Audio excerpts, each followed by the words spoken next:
Welcome to Reflector Hub TV. Get set for an encounter through God's Word with God's servant, Apostle Joshua Selman.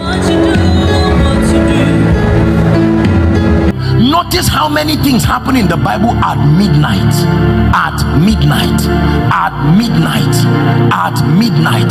The gate that closes yesterday. Yesterday is a deep mystery. It's not just time passing. Life is divided into past, present, future, and they are all separated by doors. It is the reason why God gave you an ability to still go back into the past. You can use imagination and go back into the past, and your present will start feeling the impact of the past. You can start crying. Is that true?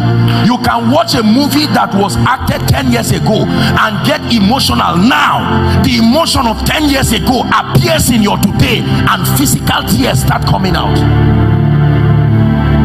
That means the failure of yesterday can follow you and enter your today, makes today like yesterday, enters your tomorrow, makes tomorrow like yesterday, enters next week, makes next week like yesterday. The same way when God restores, he can carry everything that should happen yesterday that did not happen, bring it into your tomorrow. Listen, the greatest restoration is not money. If all you receive as restoration is what they call it now, arrears, you were not restored. Whoever can restore time really restored, and I will restore thee. Yes. No matter what you lose, if you don't lose time, you did not lose anything. People have lost billions in deals and investments, and in less than a year they came back. People lost parts of their bodies, and by medical procedures they had it back. But when you lose time, you really lost. Look at me. There are doors that have refused to open to us. By age 30, by age 40, by age 50, there are certain doors that are supposed to have opened. You don't build a house at 75. It's not a blessing. It's like a man of 50 years trying to write WAEC. Yes, you say no knowledge is a waste, but that man will be sleeping in class, because according to the program of life, he should be resting. So one of the things that will happen to us tonight by the Spirit is that while we are praying, you will be stepping into doors by the Spirit. Please believe me. Let me tell you this. There are people seated here prophetically. You are not yet in 2020. Believe what I'm telling you. It's just your body and your awareness that is in 2020. The prophetic gives birth to the physical realm. My brothers and my sisters, hear me. The same way there are people who are in 2020, but prophetically they are in 2030. So the result you will see does not show like there is a recession. The results you see in their life does not show like the Bible talks about men who have tasted of the powers of the ages to come. David was in the Old Testament, but he translated to the realm where he said, the Lord said to my Lord. That was the coronation service of Jesus when he resurrected from the dead. The Lord said to my Lord, sit down at thy right hand.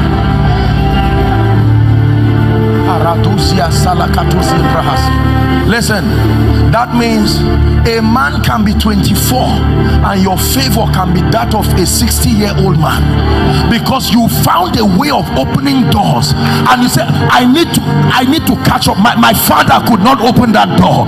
My brothers could not. If I move at my pace, my family will not be saved. So Joseph goes ahead and then becomes a prime minister and brings his father, his brothers.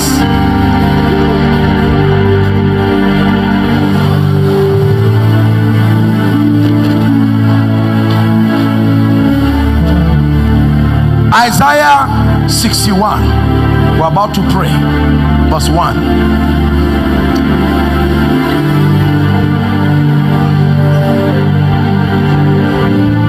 Harusia salanda bragaduzia hasa. The Spirit of the Lord is upon me, because the Lord hath anointed me to preach good tidings to the meek. Watch this. He hath sent me to bind up the brokenhearted, to proclaim liberty to the captives, and the opening of the prison, some versions say the prison doors, to them that are bound. You've never seen a man with a mobile prison moving, yet the Bible tells you there are people who, there are doors, the doors move with them to make sure their tomorrow becomes like yesterday.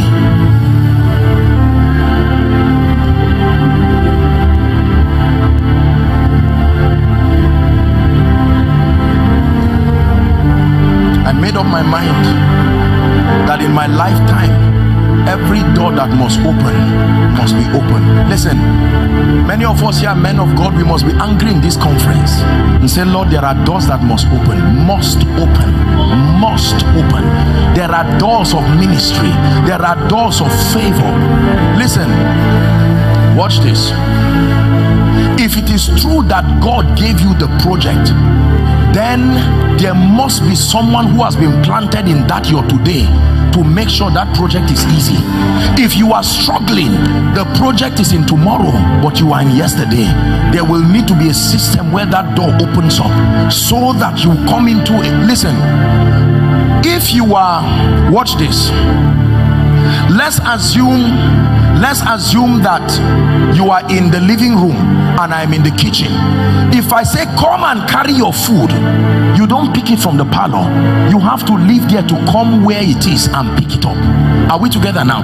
So if your tomorrow is calling you and you are in your yesterday, you cannot receive tomorrow's blessings, because although you want to come, the door will not allow you come. Your tomorrow is saying there is a house someone has bought for you already, but you are still in your yesterday. Lord, where is the house you promised me? It's in your tomorrow, but you are not entering that tomorrow.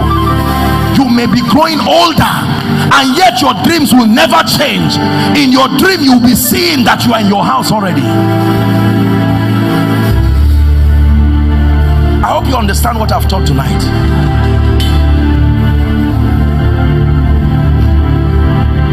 Ask and you shall receive.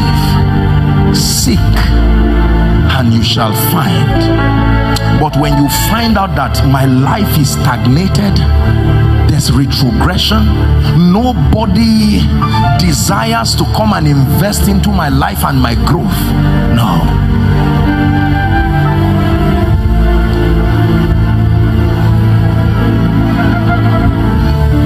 Now listen, the interesting thing is that there are times that you are not the one who will have to open the door. There are things you can do where you are that will make people come and open the door and meet you there. The Bible says when Mary gave birth to Jesus, they were in a manger. Is that true? And because they gave birth right there, the Bible said the Magi, they saw a star and followed that star, came and opened that door and met Jesus. That means that there are times that it's not even you that will have to open that door. Right where you are, God can do something to men. The Bible says in Jesus' crusade that the whole city came and gathered at the door. A whole city comes to gather at the door. Because there are some of us, even if you are to open those doors, because time has gone, you need God to do something to what you would have rushed to come and follow that door and meet you right where you are.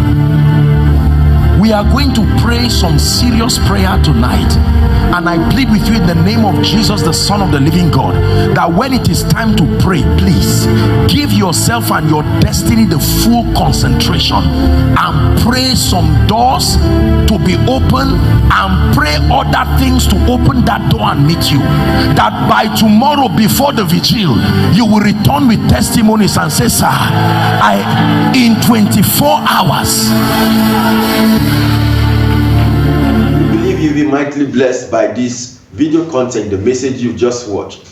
And if truly you have, and you've decided in your heart to make the Lord Jesus your personal Lord and Savior, can you repeat these prayers after me? Say, Lord Jesus, I believe in your word. I believe you came to die for me. I believe in the resurrection power. Thank you for coming to the world. Thank you for dying for me. I confess my sin today. I receive you into my life as my personal Lord and Savior. Be my Lord, be my God, be my Savior. Today, I welcome you into my heart. Teach me your ways, teach me your light, show me your pathways, that I may walk therein all the days of my life. And I'll be sure that at the end of my life, I will be with you. Thank you, dear Jesus. God bless you. If you've said that prayer, congratulations. I want to assure you that you are now saved. Stay connected with God's word. Don't forget to subscribe on our YouTube channel, Reflector Hub TV, and also click on the notification bell to stay updated. Thank you. God bless you.